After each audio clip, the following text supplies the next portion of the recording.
I'm having a blast out here. This is the first significant snowfall we've seen in New York City this season. I've even got our photographer Vic in on the fun. He doesn't like this stuff. He's covered civil unrest and wars, but I think he hates snow the most. That's why I got to show him how to make a good snowball. This is good packing snow. People behind me making snowmen in Times Square while it's dark and early this morning. I absolutely love it. But a lot of people around the country right now are not having as much fun as I am. But if you're one of those, let me teach you an old adage I learned growing up in Michigan. If you hate the weather here, just wait around for a minute. A week of wild weather with no in-between. When cars start parking and shutting down on the interstate, you know that's not great. In the already battered state of Kentucky, the week began with tornadoes and flooding. And ended with a coat of snow. At least no one's house is going to get knocked down. We've been here now about 2.5 hours, and thank God the Bourbon Ferry came by. More than 200 crashes were reported there Thursday, including pileups on Western Kentucky Parkway near Hardin County and in Hopkinsville on Interstate 64. That's a bad one. Oh, there's another one. Just got hit.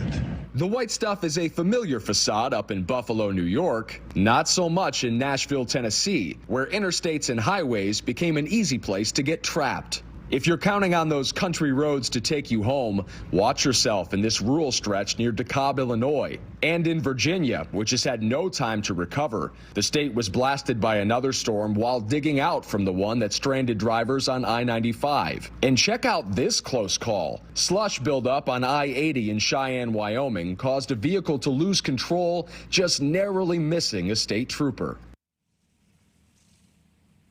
I finished the snowman during the story there. The guy that you heard from a couple of times who was stuck in the backup in Kentucky, don't worry, he did get home safely after spending 7 hours on the interstate. He even sent a video from his garage saying, "Thank goodness I've made it home at last." I really loved his attitude, Adrienne. It started my day on the right note, because if you're not going to spin this into something positive, whether you're stuck out on the roadway or snowed in at home, then what are we doing here? It's Friday. Let's have a little fun.